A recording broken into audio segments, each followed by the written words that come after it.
షర్మిల గారు ఎందుకు ఇప్పుడు షర్మిలమ్మకు ఎంపీటీసీకి జెడ్పీటీసీకి కూడా వ్యత్యాసం తెలియదు ఆమె. ఎంపీటీసీ ఫుల్ ఫామ్ చెప్పమను చెప్పలేదు, జెడ్పీటీసీ ఫుల్ ఫామ్ చెప్పమని చెప్పలేదు. ఇప్పటి వరకు ఒక వార్డు మెంబర్ గా గెలవలే. ఓ భుజకిరీటాలు పెట్టుకొని వచ్చి నేను రాజశేఖర రెడ్డి గారు కూతురునని చెప్పి కడప పార్లమెంట్లో పడితే డిపాజిట్ రాకుండా కరువు కాల్చి వాత పెట్టిరు.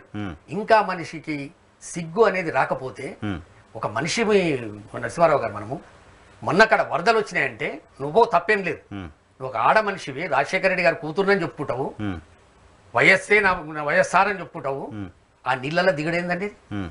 నా ఫోన్లో నరసింహారావు గారు 11,900 ఫోన్ నెంబర్లు ఉంటాయి. ఇలా 10,000 ఫోన్ నెంబర్లు ఆంధ్రప్రదేశ్కి సంబంధించినవి ఉన్నాయి. రోజుకు 100 మంది ఫోన్ చేస్తున్నారు. ఏం దుర్మార్గం ఈమెది. చేయమని రాజకీయం చేస్తే ఓడగొట్టి అయిపోయింది. ఇప్పుడు ఎవరు మాట్లాడాలి? అధికారంలో ఉన్న పార్టీ గురించి. నేను సూపర్ 6 ఇచ్చినా నాకు శాతనైతే లేదు, నా లాగులు తడిచిపోయినాయి అని ఒక రకంగా అసెంబ్లీలో చంద్రబాబు నాయుడు మాట్లాడుతుంటే భయమైతుంది. దాని మీద నువ్వు మాట్లాడవే. 6 నెలల పిల్లను రేప్ చేస్తే మాట్లాడవే. 8 సంవత్సరాల అమ్మాయిని రేప్ చేసి ఇప్పటివరకు శవం దొరకకపోతే మాట్లాడవే. ఒక కార్యకర్తలను చంపుతుండని చెప్పి జగన్మోహన్ రెడ్డి గారు ఒక కార్యకర్తల గురించే ఢిల్లీకి పోలే.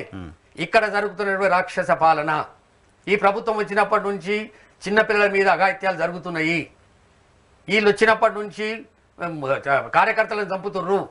ఒక ప్రతిపక్ష నాయకుని కార్యకర్తలు కాదు, ఏదో పర్సనల్ గొడవ ఉంటే దాన్ని పట్టుకుని ఢిల్లీకి పోయి ధర్నా చేయటం. రషీద్ అనే వ్యక్తిది పర్సనల్ గొడవ అని చెప్తున్నారు. రషీద్ అనే వ్యక్తి పర్సనల్ గొడవ అంటే ఎంక్వైరీ చేయమని బయటకు వస్తుంది కదా.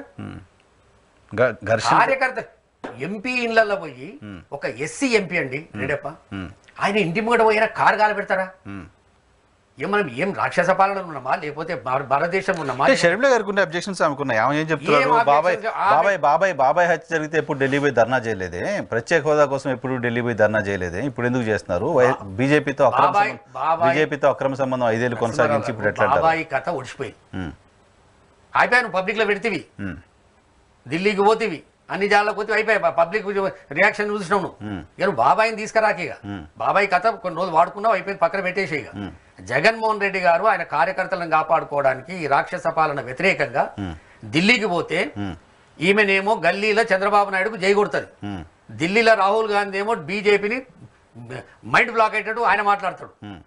ములాయం సింగ్ యాదవ్ గారు కాంగ్రెస్ పార్టీ తరఫున అతిపెద్ద పార్టీ 37 ఎంపీలు గెలిచిన ఆయన వచ్చి ఇది దుర్మార్గపు పాలన అని ఈయన చెప్తుంటాడు. ఇండియా బ్లాక్ లో ఆయన ఇక ఇంగిత జ్ఞానం అని ఉండాలి. నేను ఏం మాట్లాడుతున్నా, నా సోయేంది. ఇప్పుడు నీకు కూడా 2 పిల్లలున్నారు, ఒక బిడ్డే కొడుకు. ఇదే హాలత్ అయితే నీ బతికేంది రేపు? వాళ్ళకేం తోవదు పెడుతున్నావా? ఇది నీది కూడా అంతే కదా. అందుకు షర్మిలమ్మను నేను 2 నెలల నుంచి కూడా మాట్లాడద్దు అనుకున్నా నరసింహారావు గారు. అయిపోయింది, ఆ పిల్లకి తెలివి వస్తుంది అనుకున్నా. వారానికి ఒకసారి 15 రోజులకు